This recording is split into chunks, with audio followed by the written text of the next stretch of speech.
Good morning students, Shri Saraswat વિદ્યાલયની અંદર આપ સૌનું હાર્દિક સ્વાગત છે. હું છું કુલદીપ કંડેલ અને આપણે ફિઝિક્સ સબ્જેક્ટનો અભ્યાસ કરી રહ્યા છીએ. તો ચેપ્ટર 5 ની અંદર આગળ વધીએ તો લાસ્ટ ટાઈમ આપણે એક ટોપિક કર્યો હતો, હવે એની આગળનો ટોપિક કરીએ. તો જો નિયમિત ચુંબકીય ક્ષેત્રની અંદર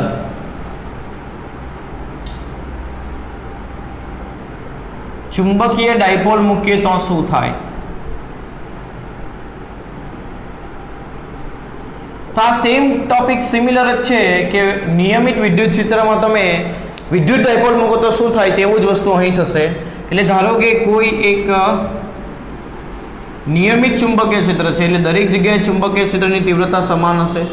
એમાં કોઈક ચુંબકીય ડાયપોલ મૂકી છે ઉત્તર દક્ષિણ ધ્રુવ, અને આ જે ડાયપોલ છે એની જે ચુંબકીય ચાક માત્રા છે તે કઈ દિશામાં છે? દક્ષિણથી ઉત્તર તરફ, એટલે આ દિશામાં.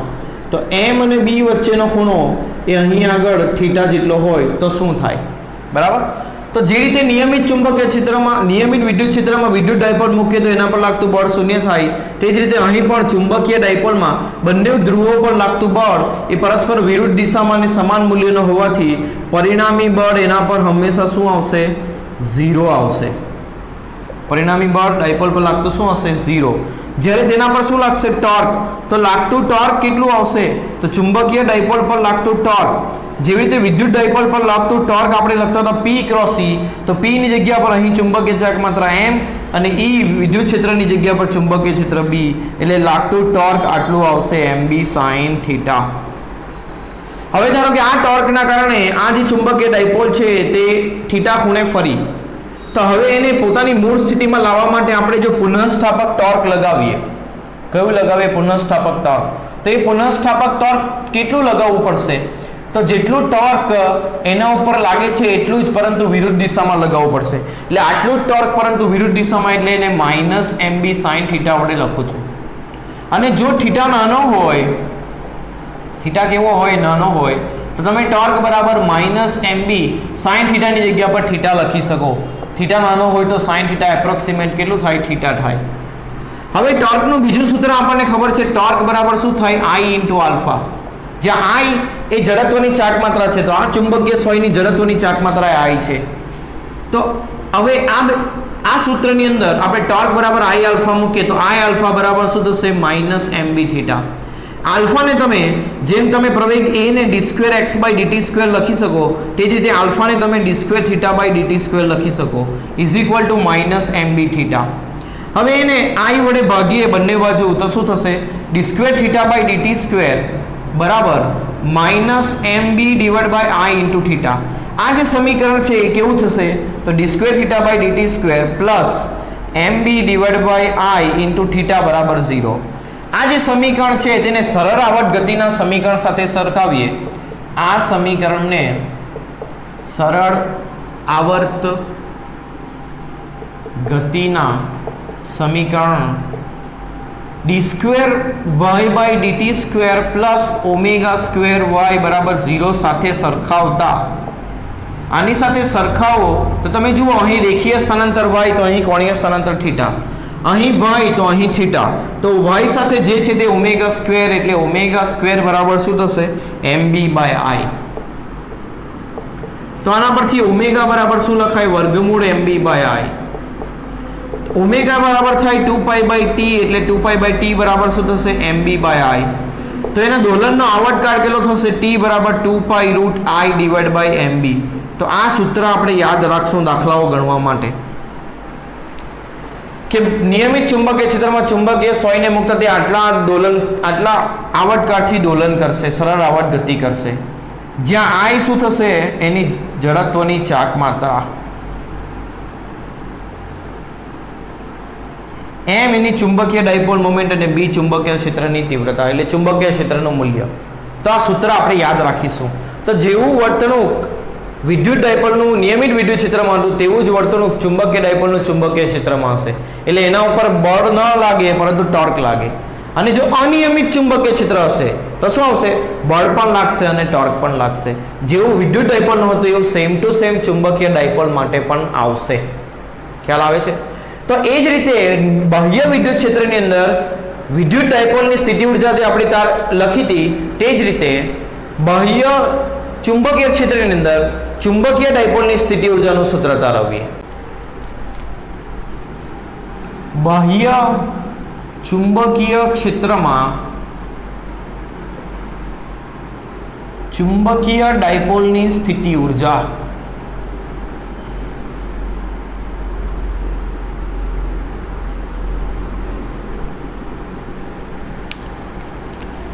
તો ધારો કે એના ઉપર ટોર્ક લાગે છે તો એ ટોર્કની વિરુદ્ધમાં એ ડાયપોલને ફેરવવા માટે આપણે જે કાર્ય કરીશું તે કાર્ય તેમાં ઉર્જા રૂપે સંગ્રહ પામશે.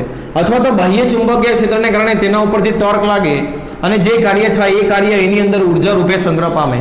તો ધારો કે આપણે એને ડી થીટા જેટલું સ્થાનાંતર આપવાનું છે અને તેના માટે આપણે ટો જેટલો ટોર્ક લગાવવો પડશે. હવે ટોર્કનું જે સૂત્ર છે mb sin થીટા એ થીટા બદલાશે તેમ તેમ બદલાશે એટલે નાના સ્થાનાંતર ડી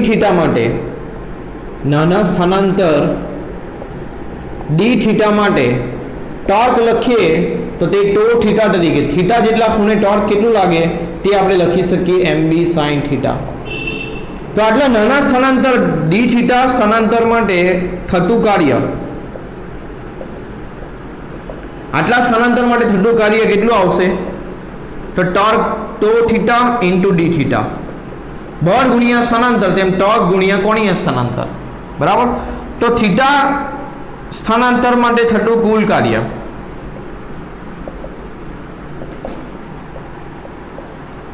અથવા તો એવું લખી શકીએ 0 ડિગ્રીથી અથવા તો થીટા 1 થી થીટા 2 સ્થાનાંતર માટે થતું કુલ કાર્ય એટલે પહેલા ચુંબકીય ક્ષેત્ર સાથે થીટા 1 ખૂણે છે, હવે તેને થીટા 2 ખૂણે જેટલા ખૂણે લઈ જવા માટે કરવું પડતું કાર્ય કેટલું આવશે. અથવા તો એવું લઈએ, ચાલો આનું પહેલા સૂત્ર તારવીએ, એના ઉપરથી બીજી એક વસ્તુ તારવવાની છે. એટલા માટે તો થતું કુલ કાર્ય એટલે શું, આવા નાના સ્થાનાંતર માટે થતા કાર્યને ભેગા કરીએ તો સૂત્ર શું આવશે ટો થીટા ડી થીટા અને ક્યાંથી ક્યાં ડી થીટા બતાવે થીટાની લિમિટ આપણે થીટાને ક્યાંથી ક્યાં લઈ જવાના છે થીટા 1 થી થીટા 2. તો ટો થીટાનું સૂત્ર મૂકીએ તો એ શું થશે mb sin થીટા. sin થીટાનું સંકલન શું થાય ડી થીટા બતાવે sin થીટાનું સંકલન કરો mb અચળ sin થીટાનું સંકલન થાય માઇનસ cos થીટા. sin થીટાનું શું થાય માઇનસ cos થીટા. તો આમાં સૂત્ર મૂકીએ લિમિટ મૂકીએ minus cos theta 2 minus minus plus cos theta 1 એટલે mb cos theta 1 minus cos theta 2 આટલું કાર્ય થશે. બાહ્ય ચુંબકીય ક્ષેત્રમાં ડાયપોલને થીટા 1 થી થીટા ખૂણે ફેરવવા માટે કરવું પડતું કાર્યનું સૂત્ર આપણે આ યાદ રાખશું. બરાબર. હવે એની સ્થિતિ ઉર્જા તારવવી હોય તો આ જે કાર્ય છે તે તેનામાં સ્થિતિ ઉર્જા રૂપે સંગ્રહ પામે એટલે સ્થિતિ ઉર્જામાં થતો ફેરફાર એ કાર્ય જેટલો થાય તો સ્થિતિ ઉર્જામાં થતો ફેરફાર કેટલો થશે mb cos theta 1 minus cos theta 2. હવે ધારો કે આપણે એવું કરીએ આનું આગળ સાદું રૂપ આપીએ તો આ રીતે લખી શકીએ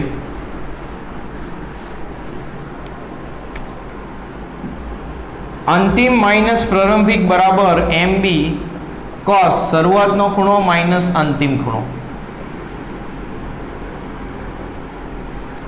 તો જો સંદર્ભ સ્થિતિ ઉર્જા એટલે શરૂઆતની સ્થિતિ ઉર્જા સંદર્ભ સ્થિતિ ઉર્જા તરીકે લઈએ રેફરન્સ કહેવાય ઇંગ્લિશમાં અને તે હંમેશા આપણે એવી પસંદ કરીએ કે જે કેવી આવે 0 આવે.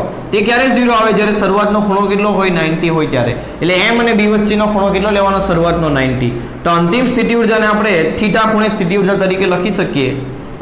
તો થીટા ખૂણે સ્થિતિ ઉર્જા અંતિમ સ્થિતિ ઉર્જા u - 0 બરાબર શું થશે mb cos થીટા i બરાબર 90 મૂકો cos 90 minus cos theta f બરાબર થીટા મૂકો તો શું આવશે mb cos 90 0 થાય 0 માઇનસ cos થીટા એટલે માઇનસ cos થીટા એટલે માઇનસ mb cos થીટા એ થીટા ખૂણે સ્થિતિ ઉર્જા તરીકે તમે લખી શકો.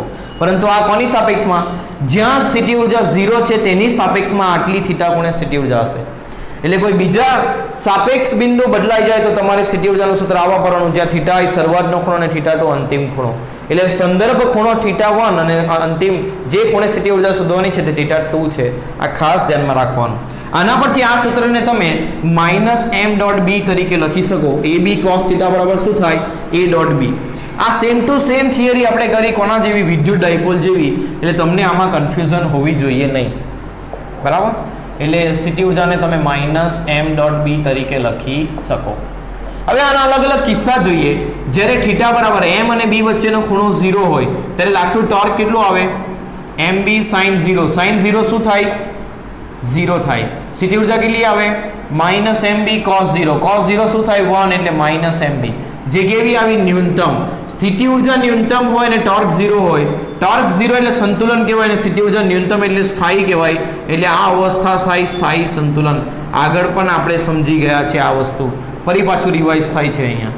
જો થીટા બરાબર 90 ડિગ્રી હોય તો ટોર્ક કેટલું થશે, mb sin 90. sin 90 1 થાય એટલે ટોર્ક લાગશે મહત્તમ. અને ઉર્જા કેટલી થશે, તો mb cos 90. cos 90 1 થાય, cos 90 0 થાય એટલે સ્થિતિ ઉર્જા શું હશે, 0. પછી ત્રીજી ઉર્જા જોઈએ, ત્રીજું સૂત્ર જોઈએ. થીટા બરાબર જ્યારે પાઈ હોય 180, m અને b વચ્ચેનો ખૂણો 180 હોય એટલે બંને પરસ્પર વિરુદ્ધ દિશામાં હોય ત્યારે ટોર્ક કેટલું લાગશે, તો mb sin પાઈ. sin પાઈ 0 થાય એટલે ટોર્ક 0 અને સ્થિતિ ઉર્જા -mb cos પાઈ. cos પાઈ -1 એટલે પ્લસ mb, જે કેવી આવશે, મહત્તમ. એટલે સ્થિતિ ઉર્જા 0 એટલે ટોર્ક 0 એટલે સંતુલન અને સ્થિતિ ઉર્જા મહત્તમ એટલે અસ્થાયી સંતુલન અવસ્થા. તો આ વસ્તુ તમારે ખાસ યાદ રાખવાની MCQ માટે. બંને ડાયપોલ માટે આ વસ્તુ સરખી છે, તો ખાસ યાદ રાખજો. MCQ આમાંથી આવવાની શક્યતા ખૂબ રહેશે. આ ટાઈપના દાખલાઓ પણ ચોપડીની અંદર ઘણા બધા છે, બરાબર. તો જેવી વર્તણૂક હતી ડાયપોલની, વિદ્યુત ડાયપોલની બાહ્ય વિદ્યુત ક્ષેત્રની અંદર, તેવી જ વર્તણૂક ચુંબકીય ડાયપોલની બાહ્ય ચુંબકીય ક્ષેત્રની અંદર છે, બરાબર. તો એને રિલેટેડ ઘણા બધા દાખલાઓ પણ હશે. તો હવે થોડાક દાખલાઓ આપણે સોલ્વ કરીએ. ચોપડીની અંદર આપેલા દાખલાઓ સોલ્વ કરીએ.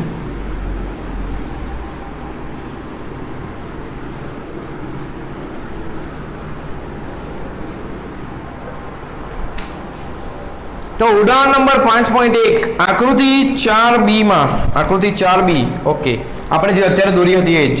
ચુંબકીય સોયની ચુંબકીય ચાક માત્રાને m વડે દર્શાવાય. તો ચુંબકીય ચાક માત્રા m કેટલી છે, 6.7 × 10⁻² એમ્પિયર મીટર સ્ક્વેર.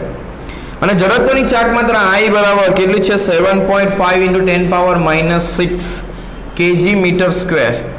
અને તે 6.70 સેકન્ડમાં 10 દોલનો પૂરો કરે. તો 10 દોલન માટેનો સમય કેટલો છે, 6.70 સેકન્ડ. તો 1 દોલન માટે સમય કેટલો હશે, 1 દોલન માટેના સમયને શું કહેવાય, આવર્તકાળ. એટલે આવર્તકાળ 1 × 6.70 / 10 એટલે 0.67 સેકન્ડ આ આપણો આવર્તકાળ હશે. ઇનડાયરેક્ટ આ વસ્તુ આપેલી કહેવાય. દોલનો પૂરા કરે તો ચુંબકીય ક્ષેત્રનું મૂલ્ય B નું મૂલ્ય કેટલું, તો આવર્તકાળનું સૂત્ર અત્યારે જ આપણે તારવ્યું, 2π√I/mb. તો આને વર્ગ કરીએ તો t² બરાબર 4π² I/mb થશે. તો આના પરથી B નું સૂત્ર શું આવશે, 4π²I/m × t².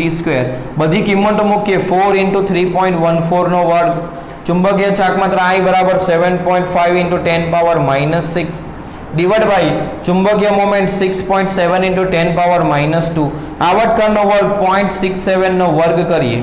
હવે આ બધા સોલ્વ કરીએ કેલ્ક્યુલેટરની અંદર સોલ્વ કરીએ તો 4 × 3.14 × 3.14 × 7.5 divide by 6.7 divide by 0.67 divide by 0.67. તો એનો જવાબ આવશે 98.3. કેટલો જવાબ આવશે, 98.3 ગુણ્યા 10 ની ઘાત કેટલી થશે, તો 10 ની ઘાત -6 + 2 એટલે -4 ટેસ્લા થાય. એટલે આને 100 લખીએ એપ્રોક્સિમેટ, તો 100 ગુણ્યા 10 ની -4 ટેસ્લા એટલે તમે લખી શકો 1 × 10⁻² ટેસ્લા એટલે 0.01 એપ્રોક્સિમેટ આટલું લખી શકો. બાકી એક્ઝેક્ટ જવાબ આટલો આવશે 98.3. ફરી એકવાર ચેક કરી લઈએ, 4 × 3.14 × 3.14 × 7.5 divide by 6.7 divide by 0.67 divide by 0.67. તો જવાબ આવશે 98.34. આપણો જવાબ એક્ઝેક્ટ છે. આ એક્ઝેક્ટ જવાબ પણ તમે લખી શકો. ખ્યાલ આવે છે. આગળનો સવાલ સોલ્વ કરીએ. ઉદાહરણ નંબર 5.2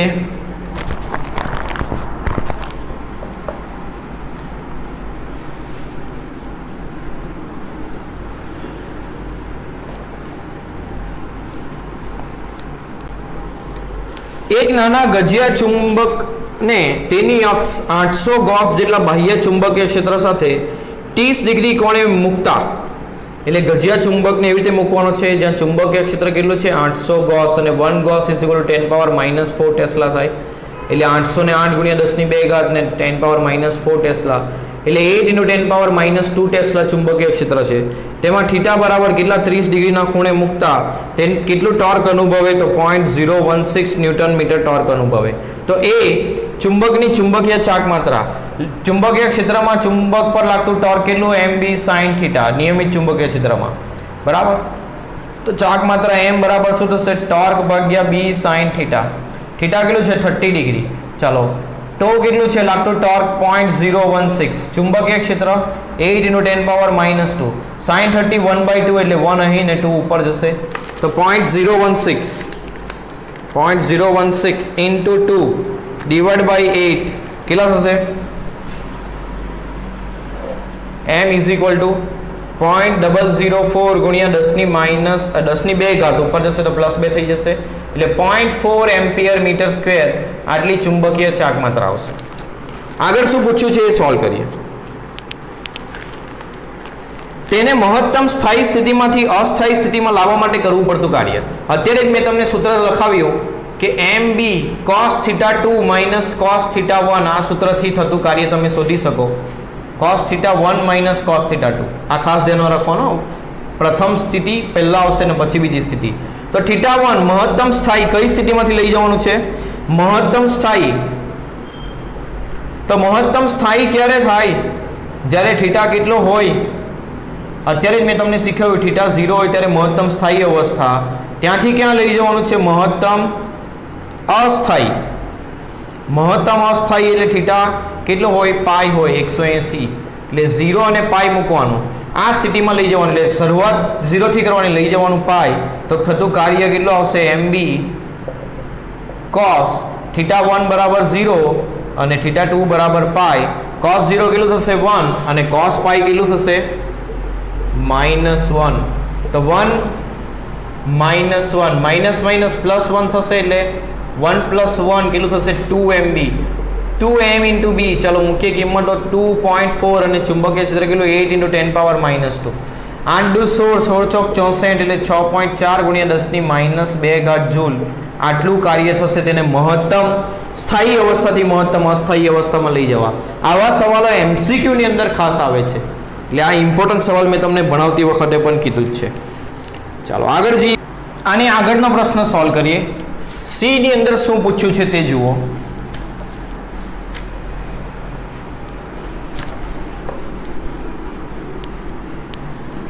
તો સી ની અંદર એવું પૂછ્યું છે, આ ગજિયા ચુંબકની જગ્યાએ તેટલી જ ચુંબકીય ચાક માત્રા ધરાવતો સોલેનોઇડ મૂકવામાં આવે જેનું આડછેદનું ક્ષેત્રફળ કેટલું હોય 2 × 10⁻⁻4 મીટર સ્ક્વેર અને 100 આંટા હોય, 1000 આંટા હોય, 1000 ગયો એટલે 10⁻3 ઘાત લખી શકાય. તો સોલેનોઇડમાંથી પસાર થતા વિદ્યુત પ્રવાહનું મૂલ્ય. હવે આની જગ્યા પર સોલેનોઇડ મૂકવામાં આવે, આવું થતું હોય તો એની ચુંબકીય ચાક માત્રા પણ એટલી જ હશે. એટલે સોલેનોઇડની ચુંબકીય ચાક માત્રાનું સૂત્ર શું આવે NIA, તો એમાંથી પસાર થતો પ્રવાહ કેટલો થશે m/n × a. m કેટલું લેવાનું, તો જે આના માટે આવ્યું હતું 0.4, કોના માટે ગજિયા ચુંબક માટે, એ જ પહેલાની અંદર જે આપણે ગણ્યું 0.4 એમ્પિયર મીટર સ્ક્વેર, એ જ અહીંયા આગળ લેવાનું. બાકી આંટાની સંખ્યા કેટલી 10⁻3 ઘાત અને એ કેટલું 2 × 10⁻4 ઘાત. તો પસાર થતો પ્રવાહ કેટલો થશે 0.4/2 એટલે 0.2 અને 10⁻1 ઉપર જશે એટલે 1 એટલે 2 એમ્પિયર જેટલો પ્રવાહ પસાર થશે. તો આ 3 પ્રશ્નો આપણે સોલ્વ કર્યા. આગળના પ્રશ્ન તરફ જઈએ. ઉદાહરણ નંબર 5.3. ઉદાહરણ નંબર 5.3 સોલ્વ કરીએ.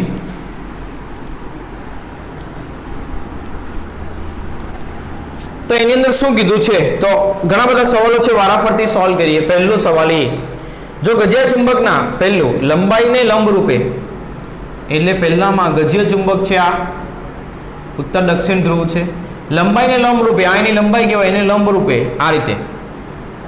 અથવા તો બીજો ઓપ્શન લંબાઈને સમાંતર એટલે આમ, લંબાઈની દિશામાં અથવા લંબાઈને લંબ રૂપે બે ભાગ કરવામાં આવે તો શું થાય? જો આમ કરશું તો આ જે ટુકડા બને છે બંને, એમાં ઉત્તર અને દક્ષિણ ધ્રુવ આવી જશે એટલે બંને ફરીથી ચુંબક જ બની જાય. અને આમ ટુકડા કરીએ તો પણ બંનેમાં ઉત્તર દક્ષિણ ધ્રુવ આવી જશે એટલે બે ચુંબક બનશે, બીજું કંઈ નહીં થશે બંને પરિસ્થિતિમાં. બી, નિયમિત ચુંબકીય ક્ષેત્રમાં રહેલી સોય ટોર્ક અનુભવે છે પરંતુ પરિણામી બળ અનુભવતી નથી. જ્યારે ગજિયા ચુંબક પાસે મૂકેલી ખીલી ટોર્ક ઉપરાંત આકર્ષી બળ અનુભવે છે. શા માટે? ગજિયા ચુંબક માટે લોખંડનો ભૂકો ભભરાવ્યો હતો ત્યારે ચુંબકીય ક્ષેત્ર રેખાઓ આ રીતે મળી હતી, આ રીતની ચુંબકીય ક્ષેત્ર રેખાઓ હતી. તો એ ક્ષેત્ર રેખા શું બતાવતી હતી? તો એનું જે ચુંબકીય ક્ષેત્ર છે તે નિયમિત નથી, અલગ અલગ જગ્યા, અલગ અહીંયા પ્રબળ છે ને અહીં નિર્બળ છે. એટલે ગજિયા ચુંબકનું ચુંબકીય ક્ષેત્ર, ગજિયા ચુંબકનું ચુંબકીય ક્ષેત્ર અનિયમિત છે, દરેક જગ્યાએ તેની તીવ્રતા સરખી નથી. તેથી તેમાં રહેલી ખીલી ટોર્ક અને બળ બંને અનુભવે. એટલે એમાં જો ખીલી મૂકીએ તો શું થશે? ધારો કે અહીંયા એક ખીલી મૂકી તો ખીલીનો જે છેડો ઉત્તર ધ્રુવ તરફ છે, બરાબર, ત્યાં આગળ તેનો એ ખીલીની અંદર લોખંડને તમે ચુંબકીય ક્ષેત્રમાં મૂકો તો તેનામાં ચુંબકીય મોમેન્ટ પ્રેરિત થાય, એટલે આમાં ચુંબકીય મોમેન્ટ પ્રેરિત થશે.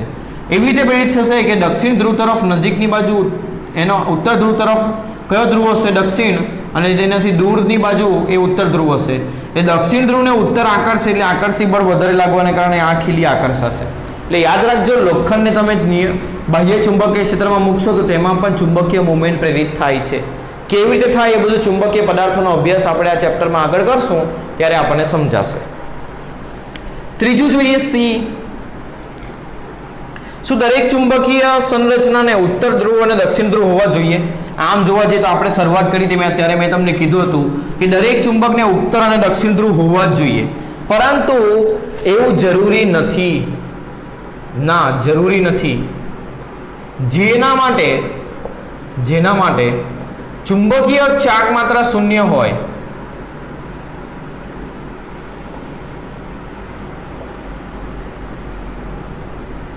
તેને ધ્રુવો હોતા નથી.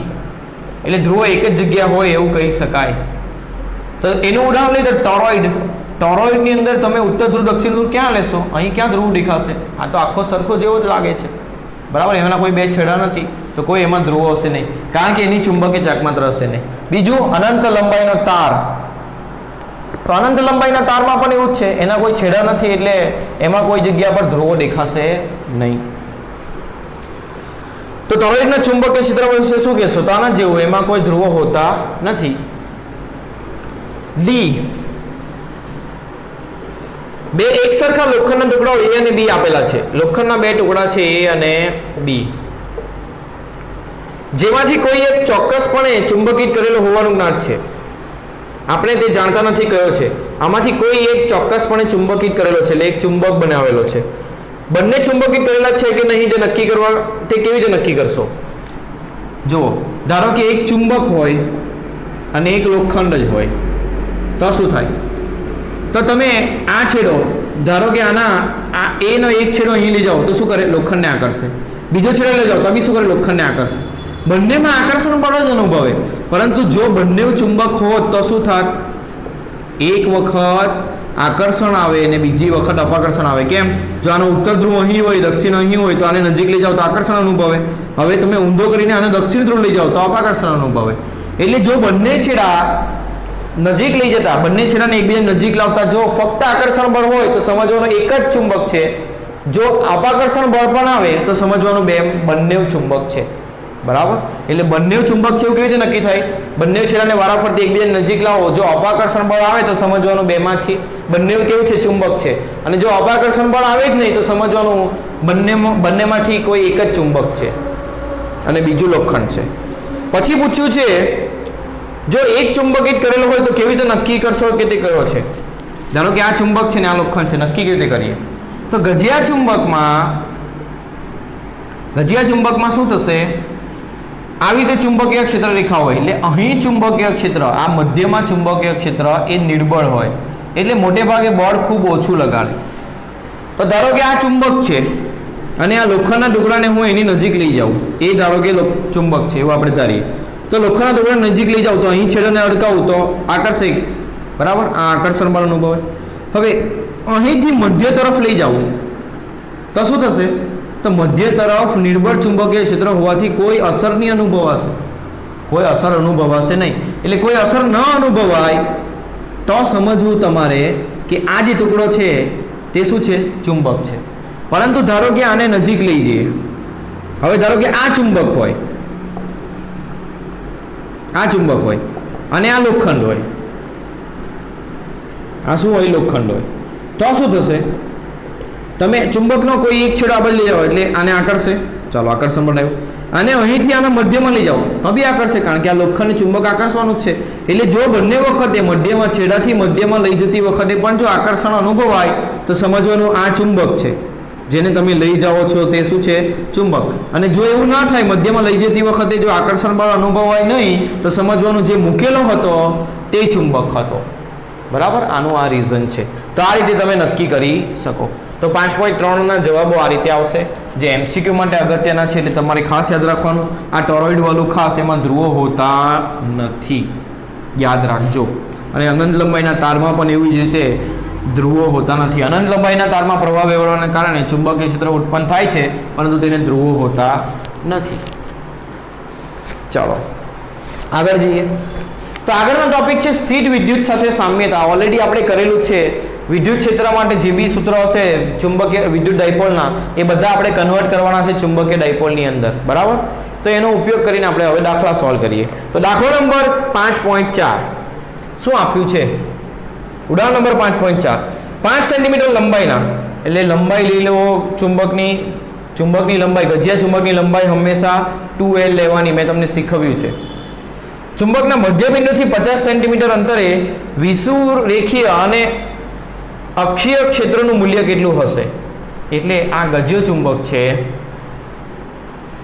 તેની આ અક્ષ થઈ અને આ વિષુવરેખા થઈ. તો તેના મધ્યથી આર અંતરે, આર કેટલા અંતરે? 50 સેન્ટીમીટર, એટલે કેટલું થશે? 0.5 મીટર થાય. વિષુવરેખીય અક્ષ એટલે વિષુવરેખા પર અહીં આગળ ચુંબકીય ક્ષેત્ર શોધીએ તો વિષુવરેખીય અક્ષ પર ચુંબકીય ક્ષેત્ર કેટલું હશે તે શોધવાનું છે. અને અક્ષ પરના બિંદુએ ચુંબકીય ક્ષેત્ર કેટલું તે શોધવાનું છે. તો પહેલું સુધી આપણે વિષુવરેખા પર ચુંબકીય ક્ષેત્રનું સૂત્ર, તો ચુંબકીય ક્ષેત્રનું સૂત્ર વિષુવરેખા પર આપણે જોઈ જ ગયા છે. μ0/4π m/r3 આ સૂત્ર આવે. તો μ0/4π ની કિંમત 10⁻⁷. એમ ચુંબકીય ચાર્જ માત્રા આમાં આપી છે. તો આપી છે સવાલની અંદર, છેલ્લે કીધું છે ચુંબકીય ચાર્જ માત્રા ગજિયા ચુંબકની કેટલી લેવાની? 0.40 એમ્પિયર મીટર સ્ક્વેર. તો અહીંયા 0.40 લખીએ. બાકી r3 એટલે આનો ઘન કરો એટલે 0.5 નો શું કરવાનો? ઘન. આને કેલ્ક્યુલેટરની અંદર સોલ્વ કરીએ. તો એ જે જવાબ છે કેટલો આવશે? 0.4 / 0.5 તો એનો જવાબ થશે 3.2 × 10⁻⁷. એટલે વિષુવવૃત્તીય સમતલ પર આટલું ચુંબકીય ક્ષેત્ર આવશે, વિષુવવૃત્તીય રેખા પર. હવે અક્ષ પર r અંતરે શોધીએ તો અક્ષ પરના બિંદુએ ચુંબકીય ક્ષેત્રનું સૂત્ર μ0/4π 2m/r3. બરાબર. સદિશ સ્વરૂપે લખો તો આ સૂત્રમાં શું આવે? -m આવે. એટલે m ની કઈ દિશા થાય? દક્ષિણથી ઉત્તર, તો તેની વિરુદ્ધ દિશામાં લેવાનું. અને અક્ષ પરના બિંદુએ m આવે એટલે દક્ષિણથી ઉત્તરની દિશામાં જ લેવાનું. આ સદિશ સ્વરૂપે જરૂરી હોય તો આ સૂત્ર તમે જુઓ 4π × 10⁻⁷ થાય. 4π μ0/4π 2m, m બરાબર કેટલા? 0.4 અને 0.5 નો ઘન. એટલે આમ જોવા જઈએ તો આ જવાબનો ડબલ જ થયો છે. એટલે 6.4 × 10⁻⁷ ટેસ્લા એ અક્ષ પરના બિંદુએ ચુંબકીય ક્ષેત્ર આવશે. ઓલરેડી આપણે આ સૂત્ર કરેલા છે એટલે ફરીથી તમને હું કરાવતો નથી. ચાલો આગળનું ઉદાહરણ જોઈએ. ઉદાહરણ નંબર 5.5. ઉદાહરણ નંબર 5.5.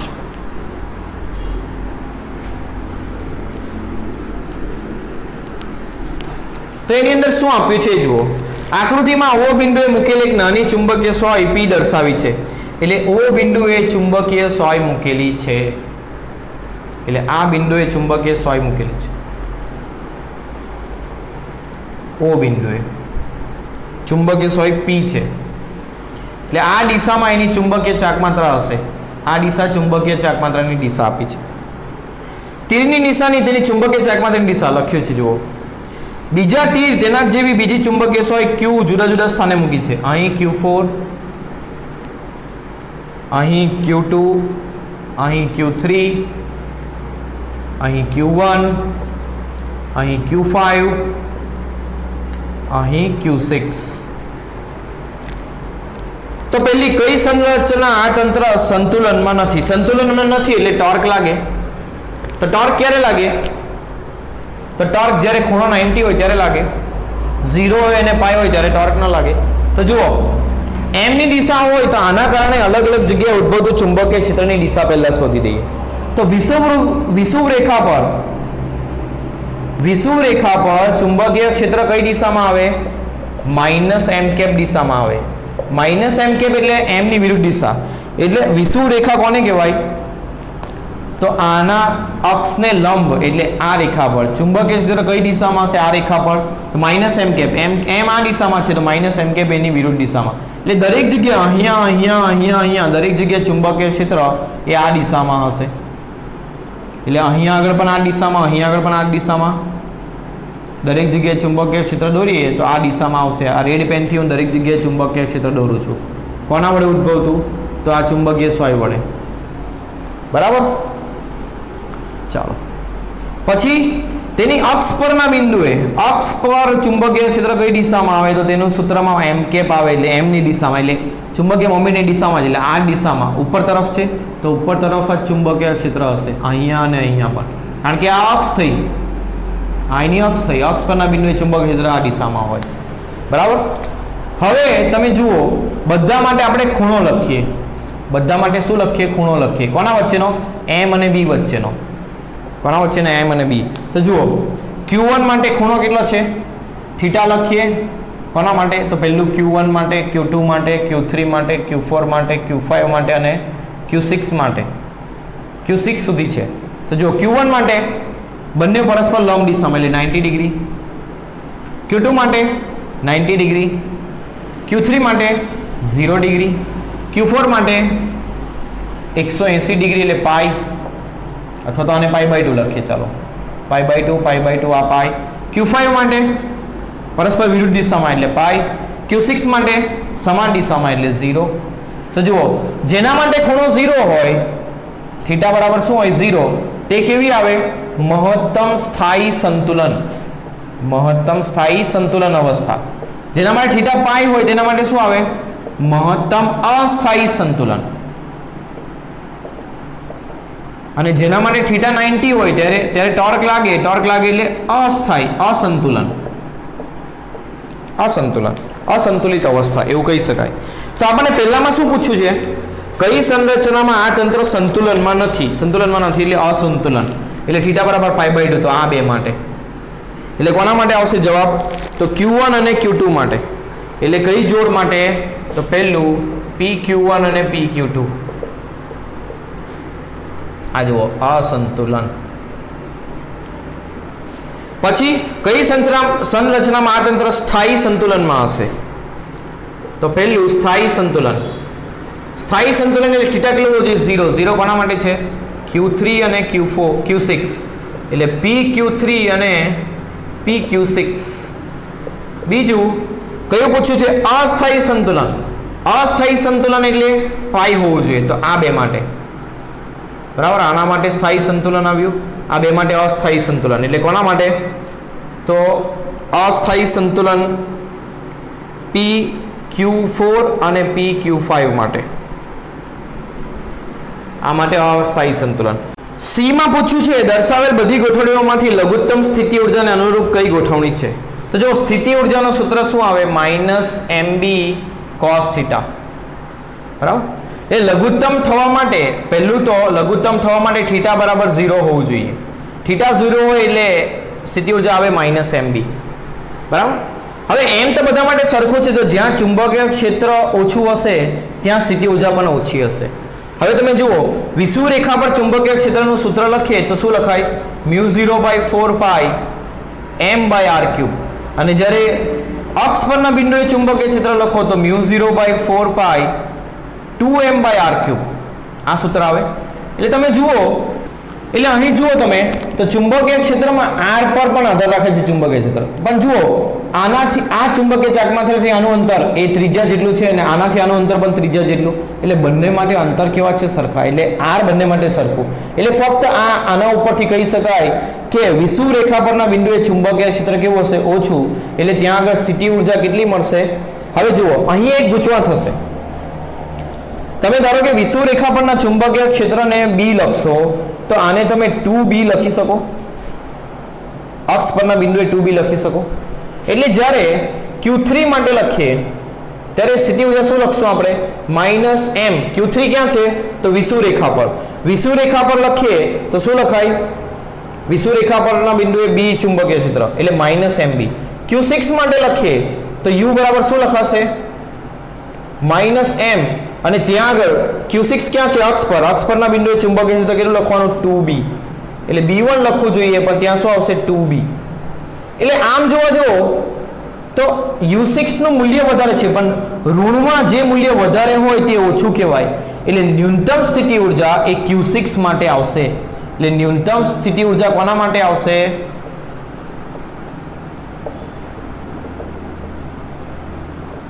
PQ6 માટે આવશે જવાબ. આ ખૂબ અગત્યનું, મોસ્ટ ઇમ્પોર્ટન્ટ. કેમ? ફરીથી સમજાવજો. સ્થિતિ ઉર્જા કેટલી હશે? તો ચુંબકીય ક્ષેત્ર પર આધાર રાખશે કારણ કે m બંને માટે સરખા છે, θ બી બંને માટે. ન્યૂનતમ થવા માટે θ 0 લેવાનું તો 0 લીધું. 0 ડિગ્રી બે માટે છે Q3 અને Q6. એક આવેલું છે વિષુવવૃત્ત રેખા પર અને એક આવેલું છે ની અક્ષ પર. અક્ષ પરના બિંદુએ ચુંબકીય ક્ષેત્ર વધુ હોય એટલે ત્યાં સ્થિતિ ઉર્જાનું મૂલ્ય વધારે થાય પણ ઋણમાં જેટલું વધારે મૂલ્ય તેટલું ઓછું કહેવાય. -5 એ -3 કરતાં ઓછા કહેવાય. એટલે અહીંયા -2mb છે તે -mb કરતાં ઓછા કહેવાશે. એટલે સ્થિતિ ઉર્જા ન્યૂનતમ કોના માટે મળશે? PQ6 માટે. આ ખૂબ જ અગત્યનો સવાલ અને આ કન્સેપ્ટ પણ ખૂબ જ અગત્યનો. આ સવાલ પરીક્ષામાં MCQ માં આવવાની શક્યતા ખૂબ વધારે છે તો ખૂબ ધ્યાનથી એને ગણજો.